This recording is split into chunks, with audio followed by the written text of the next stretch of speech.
Welcome to the Masarap food channel.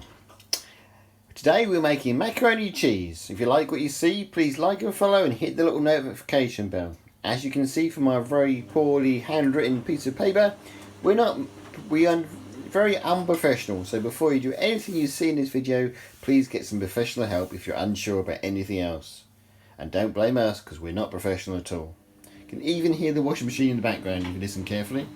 So let's start making our macaroni cheese. First of all, you need to cook your pasta. We're using a pound of macaroni pasta. Using the saucepan, cook the pasta to the instructions on the packet that you bought it from.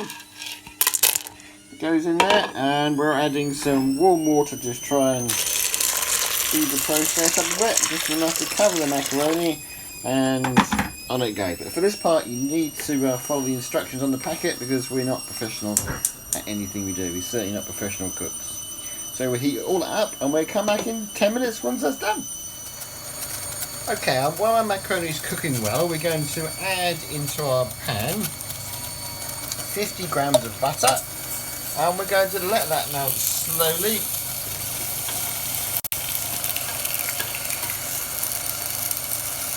And once that's all melted, medium heat for this apparently.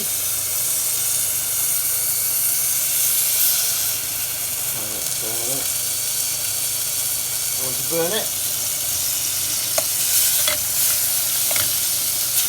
I'm going to burn my celery there because I'm going to once that's all melted down nicely, step 2.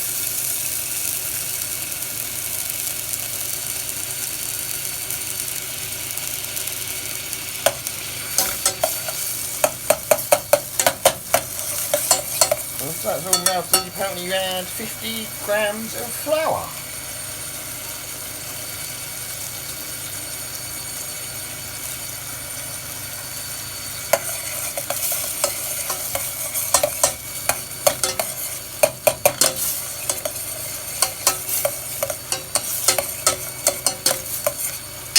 It's foaming nicely. Is that all there? Yeah, well that's foaming, it's brilliantly.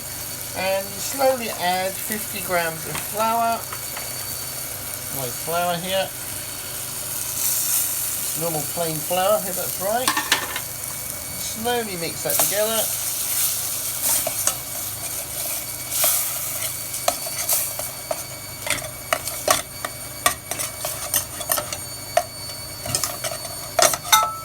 Okay, to your sauce you add your 700 millilitres of water, slowly.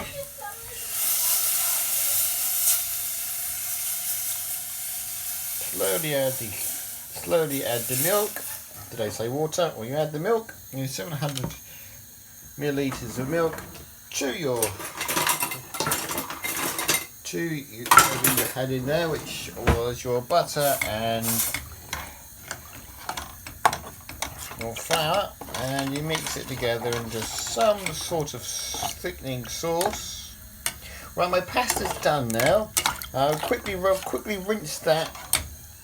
I'll quickly manage to rinse that with some warm water just to stop the bits from sticking. So if you rinse your pasta after you finish it with some warm water, it just stops the bits from sticking and it makes it nice and loose, ready for the next part. But at the moment we're still doing the milk and we're still trying to get a kind of thick sauce. Once your milk's warm and your sauce is all thickened, you add your 175 grams of cheese. It's all there waiting to go in.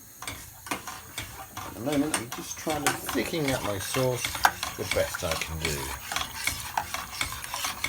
There you go.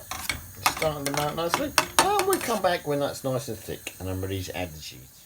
Just before we add the cheese to the sauce, we had a quick question from our good friend Archie in the Philippines, and he wants to know what kind of cheese we used. Well, we used here is cheddar cheese. It's mild cheddar cheese is what we prefer to use here, so that's what we're using.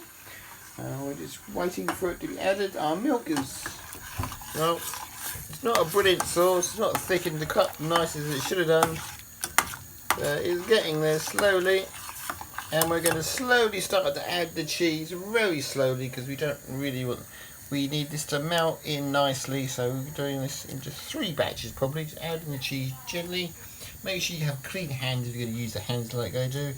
We don't want this to burn, but we do need this in here. And it will help to thicken everything out nicely. So we slowly add the cheese until it's melted.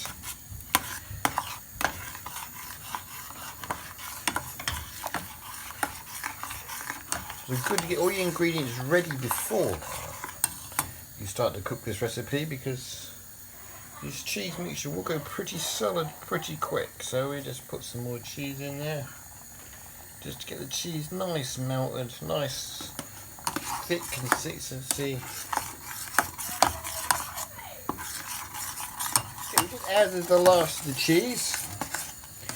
And once that's all mixed in, it has to be a nice smooth coating consistency. You can see ours is going not terribly well because I've got lots of lumps in it. So our roux sauce didn't quite go as to plan. We see we can recover that by mixing it a bit harder. I might have to get a whisker rather than the spatula I'm using. Make sure if you're doing this in a non-stick sauce, then you're okay. You can use metal tools, but if you're doing this in a non-stick saucepan, make sure you don't use metal tools. Make sure you use something which is not going to scrape the bottom of your pan. But I'm fine because this is a stainless steel non-saucepan. Okay, when you think you're ready, which we're not, but we may have to do it anyway, just turn this down because it should be over a low heat. I'm going to recover this. It needs to be over a rather low heat. I'm just going to change that spatula for a moment and see if we can get something else in here. Let's try and whisk those out, shall we? Let's get a whisk and just try and whisk those out.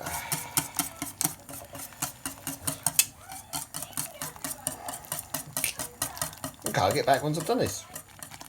Well, the whiskers worked wonders. We got rid of all the lumpy bits, or most of them. Enough for us to progress on to the next stage, and that's we just quickly, only for a little while, add the macaroni to that. Slowly add the macaroni to that. It's rather hard to do with one hand. We might have to cheese to burn. Quickly, Princess cheese. There you go. We'll tip the rest of the macaroni in, so it's nice and smooth. You can see it's all nice and covered. Really hard to cook with one hand. Do not cook with one hand is the motto of this video. Told you we're not professional. Make sure when you cook you use 2 hands. So that's all nicely covered now. We just need to tip that into the baking tray we're going to use to put it in the oven. So let's just stop the video there. There you go. I suppose in theory you could actually just eat it now. But all the recipes I've looked at says it needs a little bit of extra cooking. So in your nicely greased baking dish, baking tray, or whatever you want to call it, must be enough to hold all your macaroni. You need to heat it further in the oven for 20 to 30, I don't know, 15, 20 minutes. Seems to be roughly the way all the... by the way, this is not following anyone's particular recipe. This is like a combination of the ones I found on the internet and sort of added it together to make my own little version, really. Some say you can put onions in it and stuff, but my children like spicy things, so we don't do that. Okay, so here we go then. So we tip this into the tray you've prepared. Let's use a spoon to do this. There it goes. And that goes into an oven. I suppose the oven should be 190 degrees or gas mark 5. I'm using a gas oven, so it'd be gas mark 5 here in the UK. Obviously ingredient measurements do vary across the world.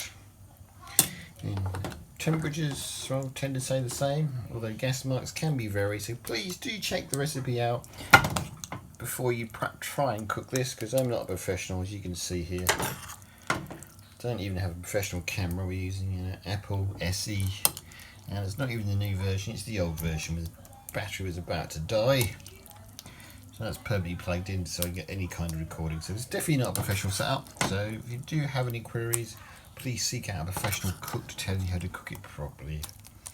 But for now, I suppose in theory you could just eat it like this, couldn't you? Because everything's cooked. The cheese is cooked, the macaroni is definitely cooked. But we're going to bake it for an extra 20 minutes just to see the difference. So that's all in there. So that goes in the oven 20 minutes and we'll come back in 20 minutes time when it's all cooked. One word of caution which I learned while making this macaroni cheese is not all cheese is vegetarian. Some cheeses are made with an animal rennet. Rennet is a very important ingredient to cheese, but it can be made with an animal rennet or vegetarian rennet. So if you're going to serve this to your vegetarian friends, please do check to make sure that you have a vegetarian rennet inside. And certainly do not offer this dish up to a vegan because it has milk inside, and most vegans certainly don't have any animal products at all. That includes milk.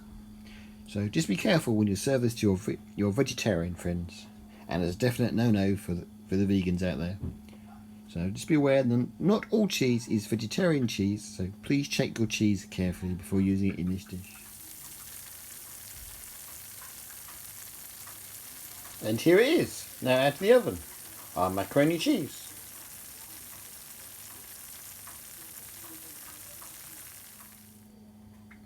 So today you've been watching the Masarap channel, and we made macaroni cheese. If you like what you see, please like and follow us and hit that little notification bell, and there's a couple of ticks and a smiley face for you all.